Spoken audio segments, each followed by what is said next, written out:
Olá pessoal, muito prazer, eu sou Caio Ronan e esse é o Segurança Simplificada. Seja bem-vindo. Mais uma questão de concurso público para a área de segurança do trabalho. É uma questão da banca VUNESP, que ela fez o concurso lá da Prefeitura de Valinhos, em São Paulo, no ano de 2019. Essa questão é a questão número 7.7, ou seja, a sétima questão da NR7, lá do nosso e-book, com 350 questões voltadas para concurso público da área de segurança do trabalho. Então, logo após a vinheta, a gente vai resolver mais essa questão.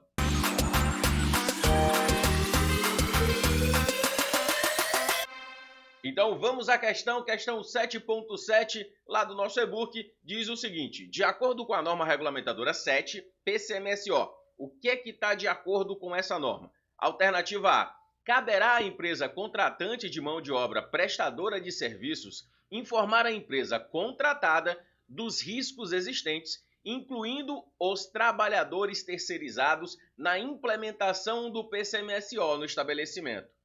Presta atenção. Essa relação entre contratante e contratada, ela até existe, tá? Existe sim.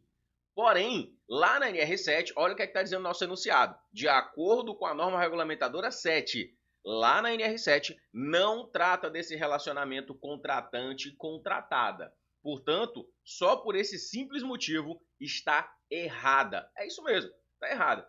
Pode até parecer que fez algum sentido para você, mas está errada a alternativa A, de acordo com a NR7. Então a NR7 não versa sobre esse assunto. Alternativa B diz assim, as empresas com mais de 20 empregados e com até 50 empregados enquadradas nos graus de risco 2 e 3, segundo a NR4, poderão estar desobrigadas a indicar um médico coordenador do programa mediante convenção coletiva de trabalho. Só deixando claro aqui para vocês que quando mencionou aqui a NR4, está falando do enquadramento, né? Enquadramento em graus de risco está lá na NR4. Faz sentido. Porém, essa questão de quantos empregados a empresa tem para a gente poder dispensar a indicação do médico coordenador, isso não existe mais na NR7.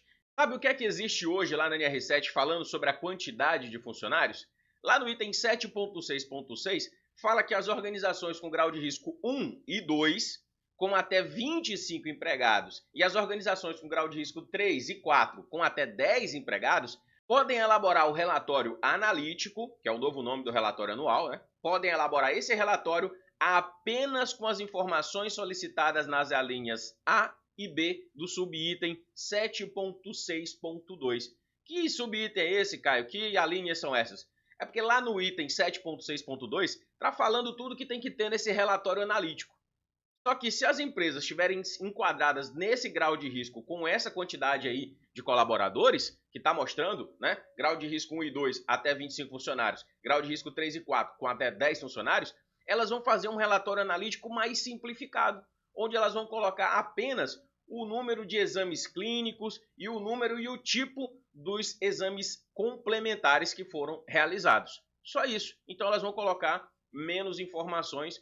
É só nesse ponto que a nova NR7, lembrando que isso aqui já é a redação da NR7, que entrou em vigor em janeiro de 2022, então é a redação vigente hoje, e somente nessa situação é que ela coloca aí ela ameniza, né? Pega mais leve aí nas obrigações devido à quantidade de funcionários das empresas. Essa questão aqui de quantidade de funcionários para desobrigar a indicar o médico coordenador não tem mais na NR7. Tranquilo? Tá atualizado agora? Vamos agora ver o que é que está dizendo a nossa alternativa C de casa. Antes de ir para a alternativa C, só queria lembrar para você, tá gostando da questão? Deixa um like, inscreva-se no canal e não esqueça de ativar o sininho. Ativa o sininho aí para receber sempre notificação de que a gente tem um vídeo novo no canal, para que você não perca as próximas questões de segurança do trabalho. Você vai ser muito em breve aprovado no seu concurso público. Vamos então para a alternativa C. Fala assim, o atestado de saúde ocupacional deverá conter, entre outras informações, a indicação dos procedimentos médicos a que foi submetido o trabalhador na realização dos exames obrigatórios e o tipo de proteção coletiva ou individual existente em seu local de trabalho. Olha que questão mais absurda. Está dizendo aqui no finalzinho que tem que constar o tipo de proteção coletiva ou individual existente no seu local de trabalho. Que coisa mais absurda. É isso que tem que constar no ASO? Tem nem perigo isso aqui ser verdade, tá? Mas para que você saiba aí de cor o que é que deve conter no ASO, inclusive, lembrando aqui que a técnica de segurança Natália Sabino, ela tinha questionado a respeito disso, o que é que tem que ser olhado no ASO para saber se ele atende ou não aos requisitos da NR7. Então, vai essa resposta aqui para ela também. Lá no item 7.5.19.1 está dizendo o que é que você tem que olhar no ASO quando for avaliar se ele está atendendo ou não a NR7. Ele tem que ter todos esses requisitos aqui em tela, tá? Uma novidade é a linha A. A linha A está falando que tem que ter no ASO a razão social e o CNPJ ou CEPF da organização. Então, essa é uma informação nova, não tinha nos itens anteriores. Todos os demais itens já constavam de alguma forma lá na NR7 anterior, tá? Então, muito interessante esse item para que você avalie se o ASO ele está atendendo ou não está atendendo a NR7 e também para que você acerte questões de concurso público. Então, a nossa alternativa C está errada. Vamos para a alternativa D de dado. A alternativa D diz que o PCMSO deve incluir, entre outros, a realização obrigatória dos exames médicos admissionais, periódicos, retorno do trabalho, demissional, de mudança de risco, que será obrigatoriamente realizado antes da mudança. Muita gente deve estar olhando e dizendo, mudança de risco? Não é mudança de função? Não, não é mudança de função, é mudança de risco. A nova NR7 mudou o nome desse exame e o exame agora é mudança de risco. Não fazia nem sentido o nome anterior. Olha, o nome anterior dizia assim, se o funcionário mudar de função, ele vai fazer o exame de mudança de função. Cara, mas vamos entender. O exame de mudança de função não ia acontecer sempre que tivesse mudança de função. O cara está trabalhando no ambiente administrativo, ele muda de função e continua trabalhando no ambiente administrativo, exposto aos mesmos riscos, ele não precisava fazer o exame de mudança de função, mesmo tendo mudado a função.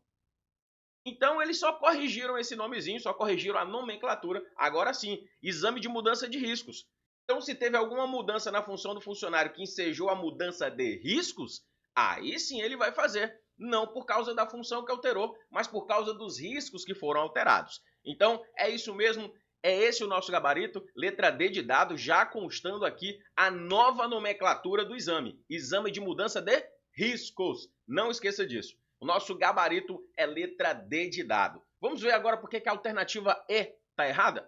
A alternativa E fala assim, o PCMSO deverá obedecer a um planejamento em que estejam previstas as ações de saúde a serem executadas durante o ano, devendo estas ser objeto de relatório anual. Relatório anual?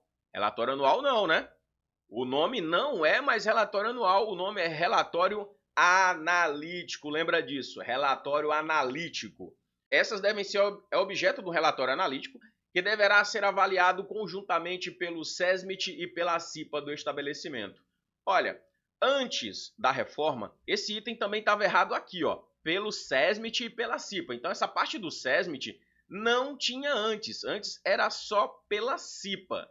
Só que com essa nova redação, diz que deve ser apresentado e discutido aos responsáveis por saúde e segurança do trabalho na organização, no caso o SESMIT, e também a CIPA. Então, nesse caso aqui, esse ponto está adequadíssimo, tá? Está adequado, só lembrando desse ponto que mudou agora.